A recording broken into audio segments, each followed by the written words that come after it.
Mr. Nobody, aka Eric Morden, is a character who, in my opinion, has a both great villain name and a normal name. I don't know what it is about Mr. Nobody, but just the name just really pops.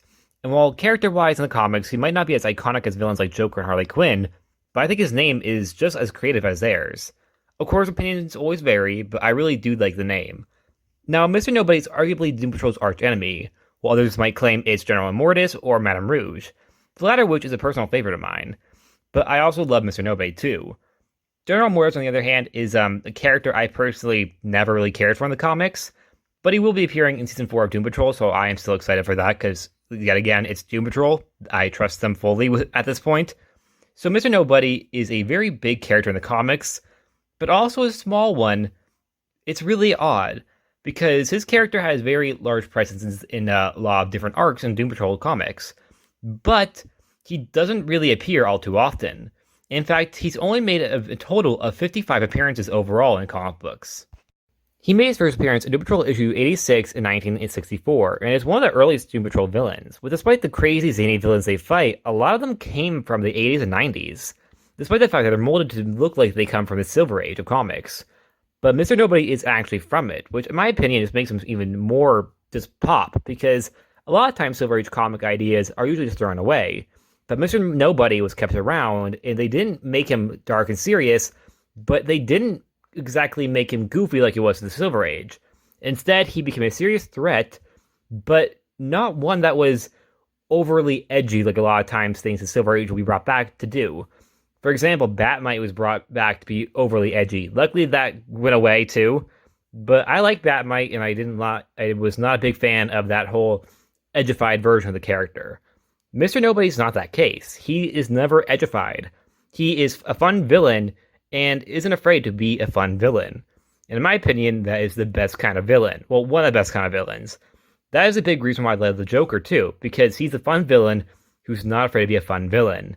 Of course, he's dark too, and I do think that is great too, because I think Joker needs a darkness, because he genuinely is a very dark character.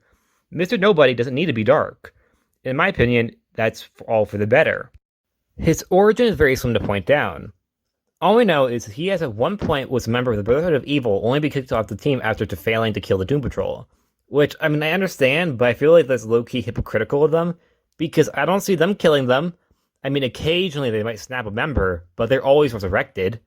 He would sign up for a Nazi experiment to become a godlike being, and he did. Now going by Mr. Nobody along with his new form. He also has the abilities to create different realities with alterations. Kind of like the whole white space stuff that they're doing on the show, but a lot more crazier, as they have a show budget. No hate to the show, by the way. I love the show as well. I just mean, in the comics, they don't have a budget, so they, of course, can do whatever the hell they want. He's practically his own reality stone. Due to Mr. Nobody feeling like an outcast, he created his own Doom Patrol, called the Brotherhood of Dada. But this team was short-lasting. After a failed attempt to steal artwork, the Dada was trapped inside the painting itself. Or so we thought. Mr. Nobody would return afterwards, while the rest of the team would never return. Mr. Nobody was still active in comics. Kinda. It was really weird. But then he'd be properly brought back in the Mr. Nobody for President arc, with a new Brotherhood of Dada, who are not as interesting as the other ones. I'm kidding, but the main focus was just on Mr. Nobody, and he's great, so I'm not complaining. But I am confused what happened to the other Dadas. We did learn that Fog seemed to actually want to stay in the painting, but what about Sleepwalk, Quiz, Age, and Frenzy? Did they want to stay? Either way, they're replaced by Love Glove, Number None, The Toy, and Alias the Blur. All of which are okay, I guess, but I really miss the original team. Mr. Nobody would blackmail Danny Street to teleport him in his new Dadas to Mexico, where he hatches a plan to become president, which became an entire arc. Not a big one, but an interesting one. But you see, Mr. Nobody isn't a legal citizen in Mexico, nor was he born in the country, making him not eligible to be president, only for the story to come to a complete halt when he just fades away from existence. Unclear. Mr. Nobody would return with this explanation that he faked his death, which is very, very believable, as I don't buy a single person bought that he actually died. Not even in universe, the Doom Patrol were all well aware he was coming back. They literally said, after he died, I wonder when he's coming back. Because they knew he wasn't staying dead for long, and they were right, he did come back. And this time he's far more unhinged, as now he was insane and believed that the universe itself was insane, which, in my opinion, I don't know how much I like that because I think it's a little too much like the Joker's whole world. The world is the joke, and that whole thing. So I wasn't a big fan of that, but still, I really like Mr. Nobody. So, and I really like his design. So either way, I was really happy for his character. But he wasn't really a threat anymore. And then he slowly faded into cameo roles in comics overall, which is disappointing because I thought he had made a great villain in the first two arcs of his comic book counterparts. Because he, overall, in my opinion, is a great villain. And especially for Doom Patrol, because he really fits the whole outcast. But his motivation is really interesting to me because he doesn't have one, really. Like, why is he evil? It's not really clear. I think that really makes him very unique and mysterious. Of course, some people can claim that it makes him one note, but I disagree. I think it makes him more interesting. This idea that this villain is just evil. He's not misguided. He's not misunderstood. He didn't accidentally, get mind controlled or had a very bad childhood or anything. He just is evil. And in my opinion, that is very interesting to the whole idea that some people are just generally bad people, and that it's not necessarily a thing that happened to them, that they could just generally be a bad person. And it's really interesting to read.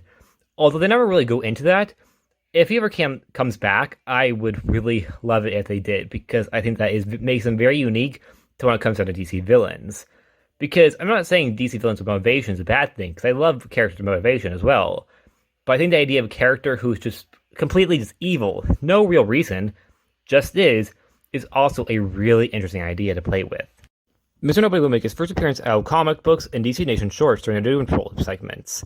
But he would make a much more notable appearance in the first season of Doom Patrol as the main villain played by Alan Tudyk, who in my opinion brought so much charisma to the character, it made him one of the best DC villains in live action I've ever seen.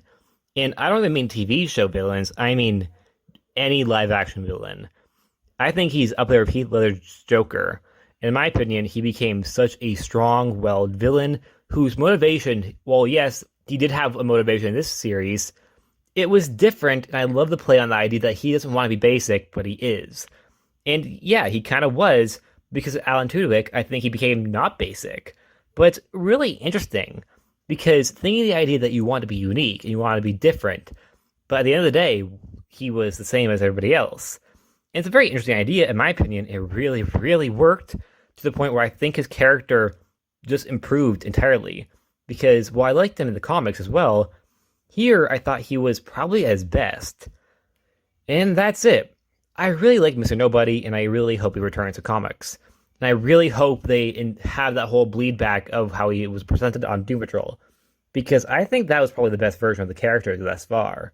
And yes, there's not been that many versions of the character, so I can't really compare.